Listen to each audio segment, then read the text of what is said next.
രാഷ്ട്രപതി കർത്തവ്യപഥിൽ എത്തുന്നു. അവിടെ പരേഡിന് തുടക്കമാകുന്നു. പിന്നാലെ 21 ഗൺ സല്യൂട്ട് ചടങ്ങ് നടക്കാൻ പോകുന്നു. 352 പേരടങ്ങുന്ന ഇന്തോനേഷ്യൻ കരസേന, വ്യോമസേനയുടെ 40 യുദ്ധവിമാനങ്ങളാണ് ആകാശത്ത് വർണ്ണക്കാഴ്ച ഒരുക്കാൻ പോകുന്നത്. നാവികസേന, അർദ്ധസൈനിക വിഭാഗങ്ങൾ, പരേഡ് സംഘം, 31 നിശ്ചല ദൃശ്യങ്ങളൊക്കെ ഉണ്ട് ഇക്കഴിയും. പക്ഷേ കേരളത്തിന് നിശ്ചല ദൃശ്യങ്ങൾ ആ കൂട്ടത്തിലില്ല എന്നൊരു നിരാശ പങ്കുവെക്കുന്നുണ്ട്. പരേഡിനൊപ്പം അണിനിരക്കുന്നു 5000 കലാകാരന്മാരുടെ കലാവിരുന്ന്. അങ്ങനെ നമ്മൾ എല്ലാ വർഷവും കാണുന്നതാണെങ്കിൽ കൂടിയും ഓരോ വർഷം കാണുമ്പോഴും പിന്നെയും പുതുമ നഷ്ടപ്പെടാത്ത രീതിയിൽ, അല്ലെങ്കിൽ ഓരോ വർഷവും എന്തെങ്കിലുമൊക്കെ പുതുമകൾ കൊണ്ടുവരുന്ന രീതിയിലുള്ള വിസ്മയങ്ങൾ കാഴ്ചവെക്കാൻ കഴിയുന്ന, നമ്മൾക്ക് കണ്ടങ്ങനെ ഇരിക്കാൻ കഴിയുന്ന ഒരു അസാധ്യമായ ഒരു മനോഹരമായ ഒരു പ്രകടനം അല്പസമയത്തിനകം റിപ്പബ്ലിക് ദിന പരേഡ് കാണാൻ പോകുന്നു രാജ്യം. അതിനുവേണ്ടിയുള്ള ഒരുക്കങ്ങൾ കർത്തവ്യപഥിൽ പൂർണ്ണവുമാണ്. ബൽറാം നെടുങ്ങാടി തുടരുന്നുണ്ട്. ബൽറാം, അവിടെ യുദ്ധസ്മാരകത്തിൽ പുഷ്പചക്രം അർപ്പിച്ചതോടുകൂടി റിപ്പബ്ലിക് ദിന ഒഫീഷ്യൽ ചടങ്ങുകൾക്ക് തുടക്കമാകുന്നു. ഇനിയുള്ള ശ്രദ്ധ കർത്തവ്യപഥിൽ തന്നെയല്ലേ?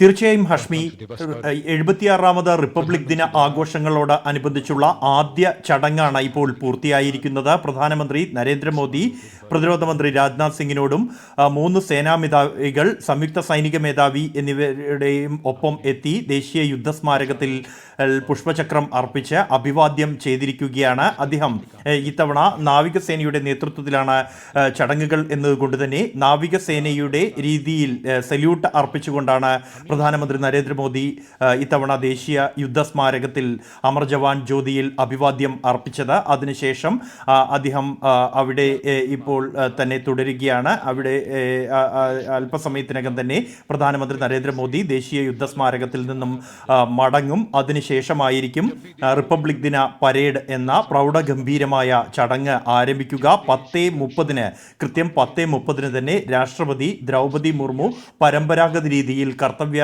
പഥിലേക്ക് എത്തും. വിജയ് ചൗക്കിലെ രാഷ്ട്രപതി എത്തുന്നതിന് പിന്നാലെയാണ് പരേഡ് ആരംഭിക്കുക. 3 സേനാ വിഭാഗങ്ങളുടെയും കണ്ടിജന്റുകൾ, ഒപ്പം തന്നെ മറ്റ് വിഭാഗങ്ങളുടെ, അർദ്ധസൈനിക വിഭാഗങ്ങളുടെ, NCC, NSS കാഡറ്റുകളുടേതടക്കമുള്ള കണ്ടിജന്റുകൾ ഈ പരേഡിൻ്റെ ഭാഗമായി പങ്കെടുക്കും. കൂടാതെയാണ് മറ്റ് സാംസ്കാരിക പരിപാടികൾ, ടാബ്ലോകൾ അടക്കമുള്ളവ ഈ റിപ്പബ്ലിക് ദിന പരേഡിൻ്റെ ഭാഗമായി അണിചേരുക. 16 സംസ്ഥാനങ്ങളിൽ നിന്നുള്ള സംഘങ്ങൾ ഇത്തവണ ഈ പരേഡിൻ്റെ ഭാഗമായി പങ്കെടുക്കുന്നുണ്ട്.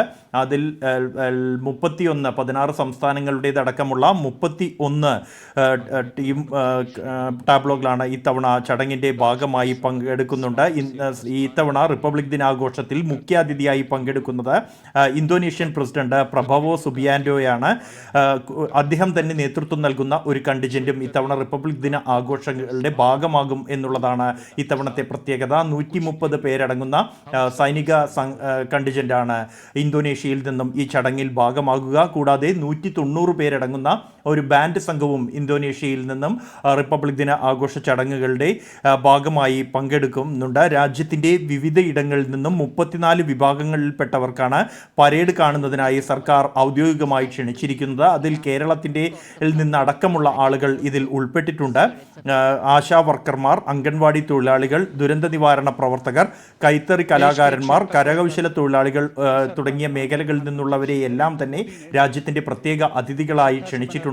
ഇത് ചടങ്ങുകൾക്ക് ഔപചാരികമായ തുടക്കം ആവുകയാണ്. രാഷ്ട്രപതി ഭവനിൽ നിന്നും രാഷ്ട്രപതി ദ്രൗപദി മുർമു ഇറങ്ങുന്ന ദൃശ്യങ്ങളാണ് നമ്മളിപ്പോൾ കാണുന്നത്. ഏതാനും നിമിഷങ്ങൾക്കകം തന്നെ പരമ്പരാഗത രീതിയിൽ രാഷ്ട്രപതി ദ്രൗപദി മുർമു ഈ രാഷ്ട്രപതി ഭവനിൽ നിന്നും ഇറങ്ങി രാഷ്ട്രപതി അങ്കണത്തിൽ നിന്നും പരമ്പരാഗത രീതിയിലുള്ള 6 കുതിരകളെ കെട്ടിയ രഥത്തിൽ വിജയ് ചൗക്കിലേക്ക് എത്തും. തൊട്ടു പിന്നാലെ തന്നെ വിവിധ കണ്ടിജന്റുകൾ, പരേഡിൻ്റെ ഭാഗമായുള്ള സൈനിക വിഭാഗങ്ങളുടേത് അടക്കമുള്ള കണ്ടിജന്റുകൾ അണിനിരക്കും.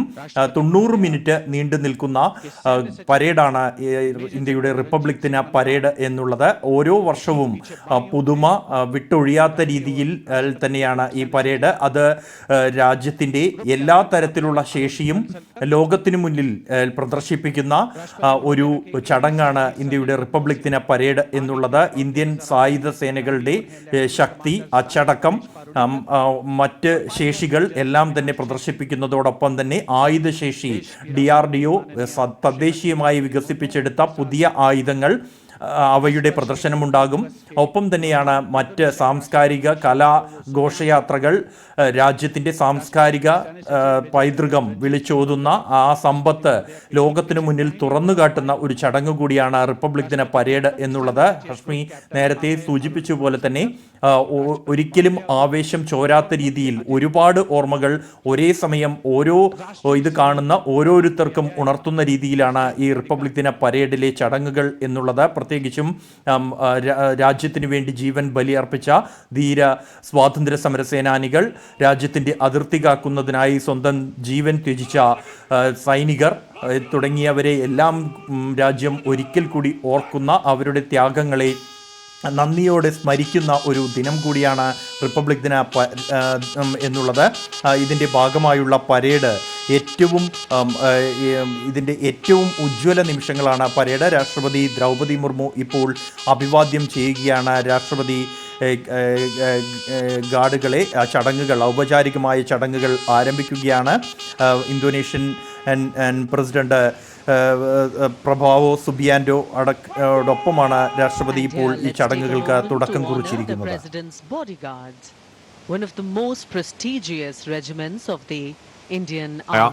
റിപ്പബ്ലിക് ദിന പരേഡ് അല്പസമയത്തിനകം കർത്തവ്യപഥത്തിൽ തുടങ്ങാൻ പോവുകയാണ്. രാഷ്ട്രപതി ദ്രൗപദി മുർമു ആചാരപരമായി അങ്ങോട്ടേക്ക് കസ്റ്റമറി എന്ന വാക്കാണ് ഉപയോഗിക്കുന്നത്. അങ്ങോട്ടേക്ക് എത്തുന്നതോടുകൂടിയാണ് കർത്തവ്യപഥത്തിലെ പരേഡിനൊക്കെ തുടക്കമാവുക. ദ്രൗപദി മുർമു അങ്ങോട്ടേക്ക് എത്തുകയാണ്. ദിവസങ്ങൾക്ക് മുൻപ് തന്നെ ഇതിനുള്ള പരിശീലനങ്ങളും ഒരുക്കങ്ങളും ഒക്കെ തുടങ്ങാറുള്ളതാണ്. ഇക്കുറിയും അങ്ങനെ തന്നെ പരേഡുകൾക്ക് പുറമെ സാംസ്കാരിക പ്രദർശനങ്ങൾ, ടാബ്ലോകൾ ഒക്കെ വളരെ മനോഹരമായി നമ്മുടെ രാജ്യത്തിന് സാംസ്കാരിക സൈനിക പൈതൃകത്തനം എന്താണ് എന്ന് ഷോക്കേസ് ചെയ്യുന്നതാണ് ഓരോന്നും ഉണ്ടാവുക. എല്ലാ വർഷവും ഓരോ തീം അടിസ്ഥാനത്തിലാണ്, ഓരോ തീം ബേസ്ഡാണ് ടാബ്ലോ ഒക്കെ ഉണ്ടാവുക. ഇക്കുറി അത് എന്താണ്, പൈതൃകവും വികസനവും എന്ന തീമാണ്. സംസ്ഥാനങ്ങളുടെ ടാബ്ലോ പ്രദർശനം അടക്കം നടക്കാനിരിക്കുന്നു. ആന്ധ്രാപ്രദേശ്, ബീഹാർ, ഛത്തീസ്ഗഡ്, പശ്ചിമ ബംഗാൾ, ഗുജറാത്ത്, ഹരിയാന, ജാർഖണ്ഡ്, കർണാടക, മധ്യപ്രദേശ്, പഞ്ചാബ്, ത്രിപുര, ഉത്തരാഖണ്ഡ്, ഉത്തർപ്രദേശ്, ഗോവ, ദാദർ നാഗർ ഹവേലി, ഡാമൻ ഡ്യൂ എന്നീ 15 സംസ്ഥാനങ്ങളും കേന്ദ്രഭരണ പ്രദേശങ്ങളുമാണ് കർത്തവ്യപഥത്തിൽ പരേഡിന് ശേഷമുള്ള ടാബ്ലോയിൽ അണിനിരക്കാൻ പോകുന്നത്.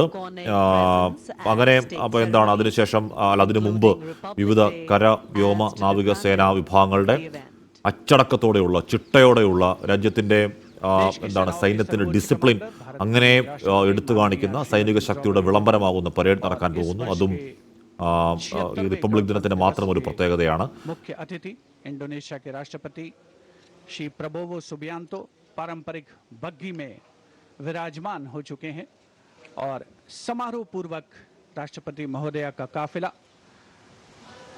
कर्तव्य पथ की ओर प्रस्थान करेगा, जहां पर